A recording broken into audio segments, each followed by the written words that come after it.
तो इस महाजंग के बीच आज दुनिया उस कगार पर खड़ी है जहां से वापसी का रास्ता शायद इतिहास की किताबों में भी नहीं मिलेगा। पश्चिम एशिया के आसमान में बारूद की गंध अब केवल पारंपरिक धमाकों तक सीमित नहीं रही, बल्कि इसमें उस अदृश्य मौत की आहट शामिल हो गई है जिसने हिरोशिमा और नागासाकी को दशकों तक राख में तब्दील कर दिया था।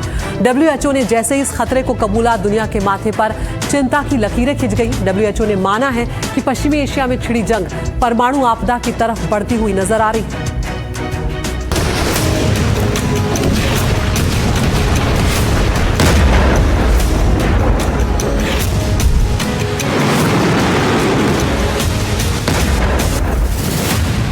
क्या 2 सेकंड में ईरान को खत्म कर देंगे ट्रंप?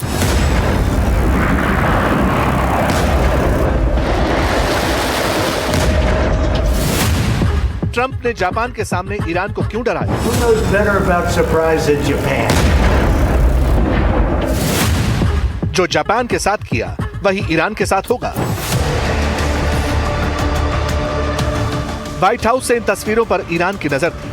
हो सकता है बंकर में मौजूद मुज्तबा और उनके कमांडर्स ट्रंप का एक एक शब्द सुन रहे हों। जैसे ही ट्रंप ने अपनी स्पीच में हथियारों पर बात की, ये बताया कि $200 अरब के हथियार क्यों चाहिए, नए हथियारों का जिक्र और सप्लाई लाइन की बात कही, उसी के फौरन बाद ईरान को न्यूक्लियर बम से उड़ाने की धमकी दे दी। Well, we're asking for a lot of reasons beyond even what we're talking about in Iran. This is a very volatile world, and the military equipment, the power of some of this weaponry is unthinkable. You don't even want to know about it. Oh, you could end this thing in 2 seconds if you wanted to, but we are being very judicious. So we're in very good shape, but we want to be in the best shape we've ever been in. यानी अमेरिकी राष्ट्रपति खुलकर कहना चाहते हैं कि वो 2 second में एक न्यूक्लियर बम वाला कोड दबा सकते हैं और उससे ईरान का खात्मा हो जाएगा। लेकिन जरा इस धमकी की टाइमिंग पर गौर कीजिए, क्योंकि जंग ऑप्टिक्स का अहम किरदार होता है।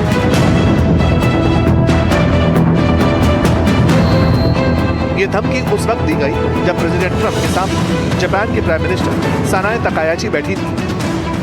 वो जापान जिस पर अमेरिका ने पहली बार इन बमों का इस्तेमाल किया था और पर्ल हार्बर की घटना का संपूर्ण तरीके से बदला लिया था। अब जहां तक पर्ल हार्बर की बात है, तो उसे लेकर भी ट्रंप ने इंडिकेशन दिया। जापान के सामने जापान के अमेरिका पर किए गए सेकेंड वर्ल्ड वॉर वाले पर्ल हार्बर अटैक का जिक्र कर दिया।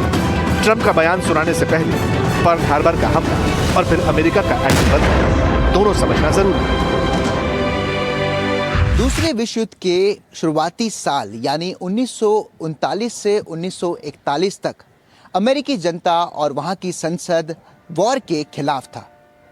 अमेरिका ने कानून बना लिया था कि जो भी देश युद्ध में सम्मिलित रहेंगे वो उन्हें हथियार नहीं बेचेगा। हालांकि 1941 आते आते अमेरिका ने अपनी नीति में बदलाव किया और अमेरिका ने ब्रिटेन, रूस और चीन को उधार यानी लीज पर हथियार देना शुरू किया। इसे अमेरिका के लोकतंत्र का शस्त्रागार यानी आर्सेनल ऑफ डेमोक्रेसी कहा गया। लेकिन शायद अमेरिका ने अंदाजा नहीं लगाया था कि जो हथियार वो दे रहा है वो उसे युद्ध की तरफ खींचने वाले हैं। उस वक्त जर्मनी के अलावा जापान भी तेजी से अपनी सीमाओं का विस्तार कर रहा था। जापान ने अमेरिका पर पहला वार किया।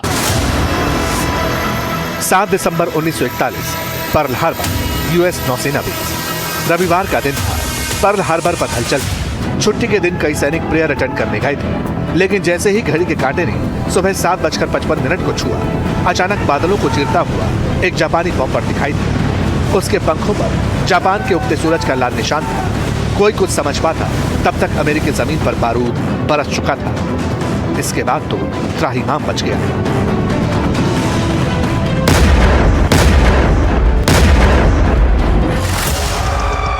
अमेरिका के संभलने से पहले 360 जापानी युद्धक विमानों का एक झुंड आया और उन्होंने पर्ल हार्बर पर मौजूद अमेरिकी नौसैनिक अड्डे पर भीषण हमला कर दिया। जब बारूद का बवंडर छटा तो लाशों का ढेर था। बड़े बड़े जहाज कागज की किश्ती की तरह नीले समंदर में डूबते जा रहे थे। 8 युद्धपोतों में से 5, 3 विध्वंसक पोत और 7 अन्य जहाज डूब गए या बुरी तरह क्षतिग्रस्त हो गए। 200 से ज्यादा विमान नष्ट हो गए। जापान के सरप्राइज अटैक में कुल 2400 अमेरिकी सैनिक मारे गए, 1200 घायल हुए। इस अचानक हुए हमले ने अमेरिकी प्रशांत बेड़े को करारा झटका दिया और अमेरिका सेकेंड वर्ल्ड वॉर में निर्णायक रूप से शामिल हो गया। तब यानी 1941 में जापान का यह सरप्राइज अटैक था। अब 2026 में ईरान पर अमेरिका ने सरप्राइज अटैक कर दिया।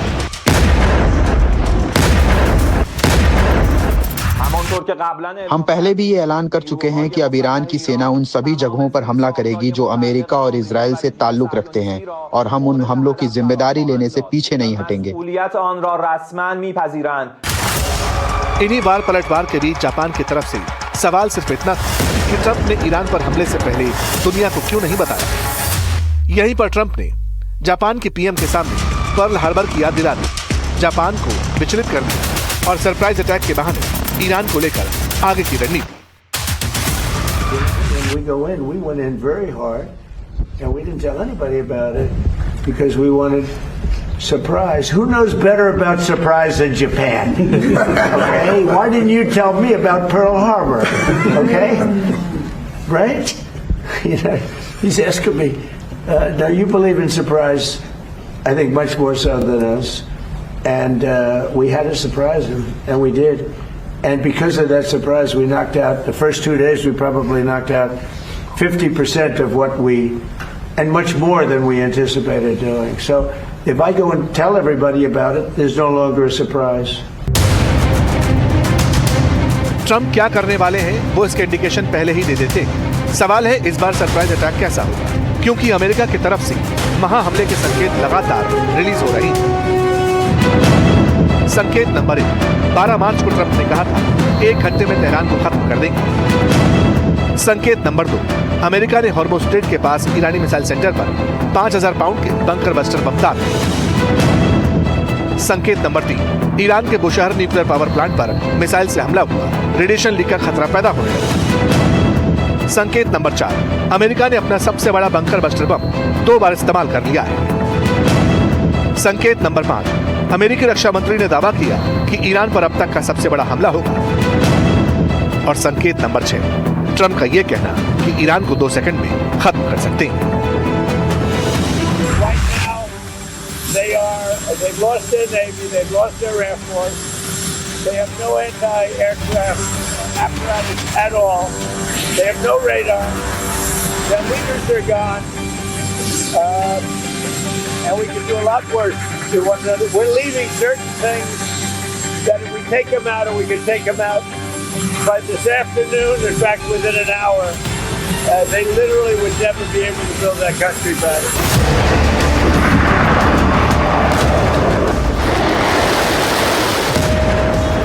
अब 2 सेकंड में सब कुछ खत्म करने वाला बम तो न्यूक्लियर और हाइड्रोजन बम ही है, दोनों अमेरिका के पास है। और कुछ दिन पहले अमेरिका ने इशारों में यह भी बता दिया था कि इजराइल के पास भी ये ऑप्शन मौजूद है। लेकिन सवाल है, क्या अमेरिका जंग से निकलने के लिए टैक्टिकल न्यूक दाग सकता है? क्या छोटे इलाके पर एटमी हमला उसकी लिस्ट में है, या फिर ये काम भी इजराइल को सौंप दिया जाएगा?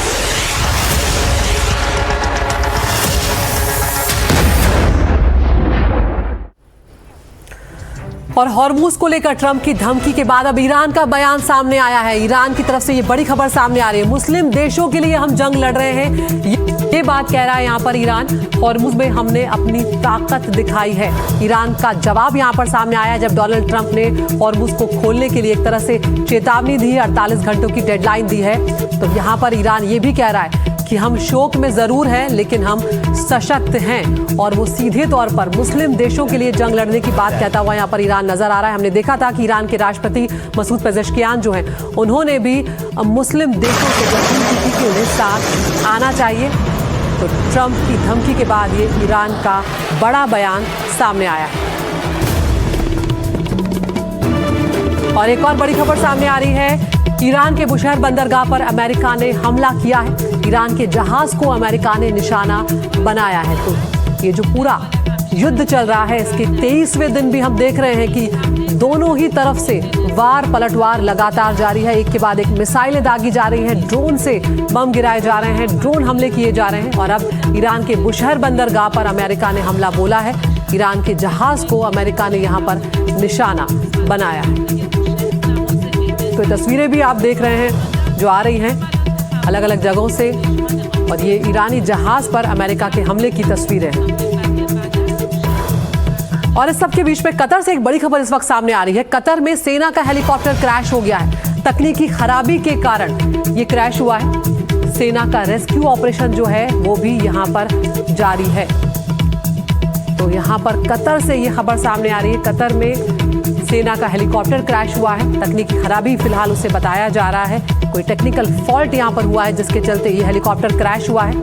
क्या कोई हताहत हुआ है, क्या कोई बड़ा नुकसान हुआ है, इसको लेकर अभी जानकारी सामने नहीं आई है, लेकिन रेस्क्यू ऑपरेशन जारी है।